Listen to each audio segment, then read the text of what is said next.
So, today is May 2, 4 p.m. And kakagaling ko lang sa labas kasi may mga bumisita sa aking subscribers. Si Miss Evelyn, Miss Gemini, and Miss Dale. Thank you so much sa pagbisita and sa pagdala ng kakanin. Napakasarap na kakanin. And this kakanin is from the charity works of Pinoy in Equatorial Guinea. So, thank you so much sa group ng charity works of Pinoy in Equatorial Guinea. But from the bottom of my heart, I really appreciate na doon sa bigay niyong kakanin. So, thank you so much. Ngayon, today, I will share with you guys na yung naging experience ko sa ang tawag dito is snow sculpture. No sculpture. Yung non-surgical na way na non-surgical way of na magpatangos ng ilong. Hindi siya rhinoplasty kasi yung rhinoplasty is surgical, right? So, lang to, fillers. So, ine-inject lang siya. So, gusto ko i-share sa inyo kasi wala kayong makikita na videos about those sculpture. So, this is just based on my experience, ha? Para lang sa mga magpapa-nose sculpture. Kasi ako, bago ako nagpa-nose sculpture, hanap ng videos about it. Pero, doon for the videos of Pretty Looks mismo. Kaya lang wala talaga. Walang video. So, kasi nga, hindi nila inaalaw na mag-video sa loob. So, wala talaga. So, ito, based on my experience lang lahat to. Hindi, kung iba yung experience nyo, okay lang. So, pero ito, sa akin to. So, ang nangyari, nagpa-schedule muna ako ng appointment. Since nasa Africa pa ako, sinabi ko sa pinsan ko, pa-schedule mo naman ako ng appointment. Kasi, yung time ko dito is super limited lang. Sabi ko, gusto ko sana sa May 2 mangyari lahat. Kasi, may mga travels na ako eh. So, ginawa ng pinsan ko, nag-chat siya sa customer service sa Viber, and then yun, in-explain niya yung ganyang situation, blah blah blah and all. And then, dapat sure na kayo na magpapagawa talaga kayo ng anything, ng procedure or treatment or what. So, ako sure na, kasi last year ko pa to nare-regret na hindi ko nagawa last year. So, sabi ko, this year, hindi ako babalik ng Africa hanggat hindi pa ako nakakapagpaganto. Kasi gusto ko lang matry. Gusto ko lang malaman kung mag-i-improve yung itsura ko kapag ginawa ko na to or hindi. Aray kong sakit. Dapat ata hindi pa masyadong gumagalaw. So, yan. So, asa na ako na kasi parang nararamdaman ko pa siya kasi after kakatapos lang ng procedure ko 2 hours after. So ito. So medyo mamamaga-maga pa siya, namamaga na ba guys? Ayan. So ganun yung una yung gagawin. Hindi natin masyadong mapagalawin yung bibig natin kasi nahihirapan ako. Parang medyo masakit-sakit pa. So after niyang online appointment. So, okay na. Dumating kami doon. Ang time ko is 11:30. Dumating kami doon is 10:30. Pumunta muna kami. Sabi wala pa yung doctor. So, 11:30 bumalik kami. Kumain muna kami. 11:30, pagkapasok namin, tinanong ko kung pwedeng mag-antay sa loob yung kasama ko. Pwede naman daw. So, nag-antay siya doon. Ako, nag-fill up ako ng 2 form. Tinanong lang naman yung personal details ko. Tapos tinanong kung may mga naging sakit ba ako, may sakit ba ako, may mga maintenance medicines ba ako, ganyan. May mga doon. Pero madali lang naman. Para lang makita yung medical condition nyo, kung pwede nyo ituloy yung procedure or not. So, yun, pirma-pirma, ganyan. Tapos, ano pa ba yung mga basta 2 form yun. Yun lang naman. Tapos tatanungin kung kung i-BP pala kayo. I-BP kayo. So 130/90 yung BP ko. So pasok naman. Okay. So nag-go. After nun, pinapasok na ako dun sa room.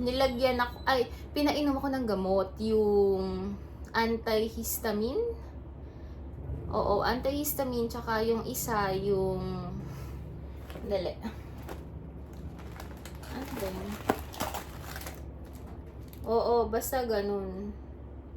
Tsaka, basta pang paano yun, sa bruise and swelling. May pinainom sila sa akin. 2 tablet yun. Nakalimutan ko, hindi ko kasi na-videohan. Bawal nga daw mag-video dun. So, may pinainom sila sa akin. So, after 30 minutes, bumalik sila. Nilagyan nila ko ng anesthesia dito. So, after 40 minutes, so, nilagay muna hanggang 40 minutes. So, after 40 minutes, pumasok na yung doktor. Yung doktor ko is si Doc Clarissa. Ang bait-bait niya and sobrang gaan ng kamay niya. So, ang una niyang ginawa, in-explain niya sa akin yung mga, yung procedure na gagawin. Yung sinabi kong procedure na gagawin. Ang nangyari, nag-add pa ako kasi yung nose sculpture is dito lang. Dito lang, sa ganito lang. Ngayon, para talaga makuha mo yung pinakamagandang result, kailangan din yung dito. Pero ibang payment yon, ibang package yon. And then, kailangan mong ALAR, ALAR Botox.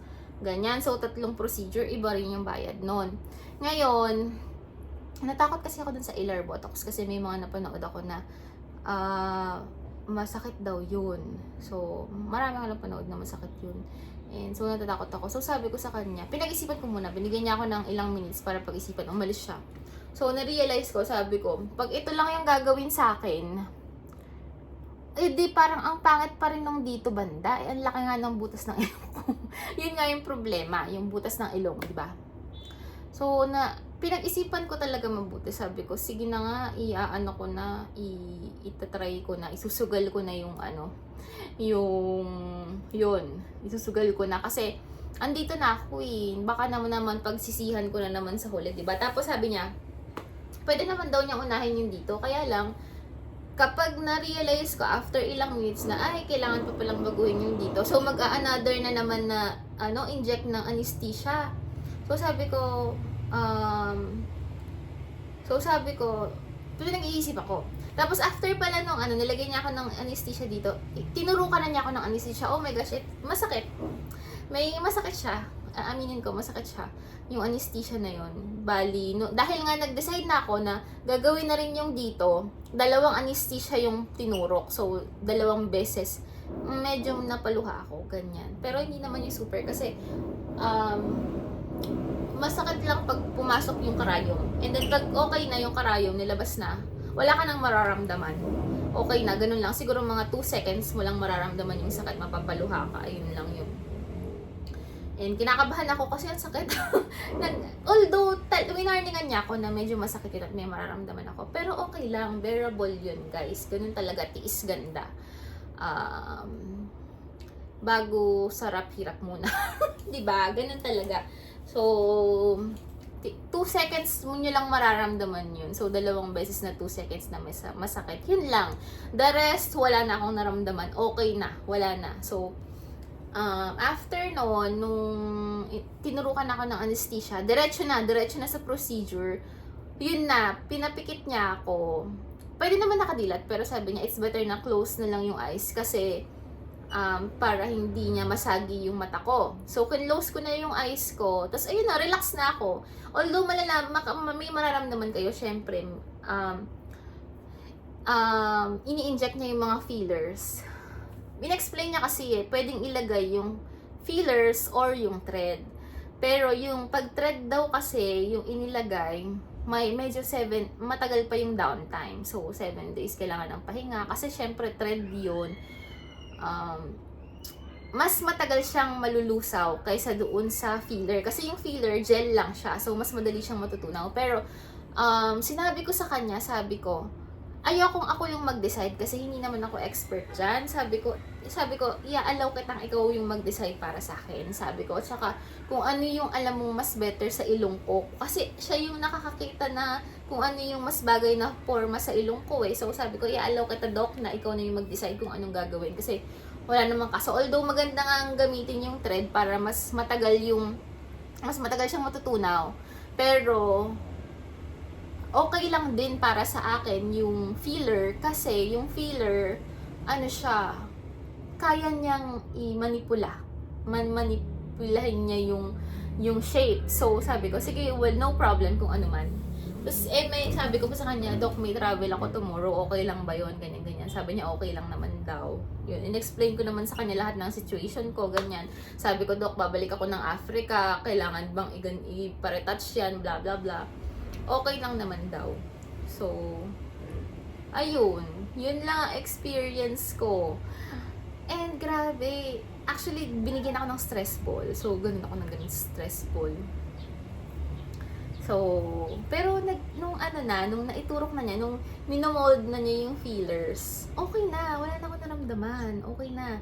Wala kang mararamdaman. Ang masakit lang is yung anesthesia, pero 2 seconds lang yon, and then the rest, okay na, wala ka nang mararamdaman. And nung pinakita na sa akin yung resulta, ay grabe, na-amaze ako, ang ganda talaga, sobrang ganda. Tapos sobrang bilis lang, siguro mga 5 minutes lang niyang ginanon-ganon. May mga ini-insert siya na, actually nakapikit ako, hindi ko alam kung may mga ini-insert ba siya, ganyan. Tapos pag may ini-insert siya, kada insert niya, tinatanong niya ako, may nararamdaman ka ba? Masakit ba? Ganyan. Eh wala naman. So, hindi nakakatakot. Hindi ako natakot dun sa nangyaring procedure. So, happy naman ako sa kinalabasan. Although, na-doble yung bayad na doble. Actually, doble siya kasi 2 procedure yung pinagawa ko. Dito, tsaka dito. Magkasing same price lang siya. So, sabi ko, sige na, okay na. At gusto ko rin namang maranasan na maging confident ako kahit minsan lang, 'di ba? Kasi insecurity ko talaga 'yun eh. So, ayun, happy naman ako sa naging resulta, 'di ba? So, after nun, yun na, tapos na, sabi ko sa kanya, nakuha namin kong travel doc, maglalaon yun ako, tapos maiinit pa, magbe-Vietnam ako, magka-Cambodia, paano yun, kakong ganyan, baka matunaw, sabi kong ganyan, sabi niya, sige, sabi niya, bumalik ka agad bago ka mag-flight, sabi niya, ang flight ko kako June 4, sabi niya, bumalik ka ng June 1, sabi niya, para i-aano ulit natin, i-retouch natin, para maging okay, para bago ka umalis dito, na-retouch na, and magamit mo yung second session na free. So, babalik ako sa kanya ng June 1. Ayun, ang mabait niya, sobra. So, i-retouch niya to ng June 1. Kasi feeling ko matutunaw to ng matutunaw siya. Kasi ang init, di ba? Super init. Nag-50 degrees sa dagupan ba? 51 degrees. So, tapos maglalaon yun pa ako, mag-Vietnam, lahat So, ayun, happy ako sa kinalabasan. And sana happy din kayo para sa akin. Kasi maraming nagsasabi, hindi na kailangan, ganyan-ganyan. Pero, ewan ko ba guys, kasi talagang gusto kong maranasan na gawin man lang para wala akong regret na 'di ba? Wala akong regret ngayon. Happy na ako. Although iba pa rin kasi yung rhinoplasty. Yung rhinoplasty, ang ganda talaga ng kakalabasan. Ito kasi ang lasting lang nito is 1 and a half. 1 year and a half. 1 year and a half, ganyan. So 1 year and 6 months, ganyan. Yun nga lang magastos. So, pero sabi naman ni Doc, hindi may mafo-form na din siya, pero hindi yung super. Pero hindi nababalik sa dati yung ilong. Yung super sa dati may mafo-form. Pero yun nga lang, parang paretouch ka ng paretouch, yung magastos din, di ba? Kasi yung rhinoplasty naman kasi, 2 to 3 months ang downtime noon. Tapos babalik-balik ka, babalik pa ako ng Africa. So, ayun, at least ngayon, di ba, magiging super confident na ako sa camera. Kasi alam niyo ba, minsan, syempre, naiilang ako kasi alam ko yung marami akong pangit na angle o super. So, ngayon, di ba, we will see kung magiging okay ba sa camera itong ilong ko, di ba? So, ayun. Ayun, yun lang kwento. So, thank you so much sa pakikinig. And sana, dun sa mga gustong magpagawa, sana, or sa mga nagpagawa na, ikwento nyo din sa comment kung anong experience nyo, i-share nyo sa akin. So, ayun lang guys. And then, oo nga pala, may binili din ako. Morning Bloom. Sa kanila ko din binili to. Ang galing kasi mag-sales stock ni Doc eh. Diyos ko, napabili ako. Muntikan ko pang mabili yung yung pang night. Buti na lang napigilan ko na yung sarili ko. 'Di ba? So, ayan, may mga kailangan akong inumin na gamot. So, inumin ko lang to for 3 days and then okay na, yun na yun. So, ayun lang guys. Thank you so much sa pakikinig and thank you so much sa pag-support sa akin. So, yun lang. Thank you guys.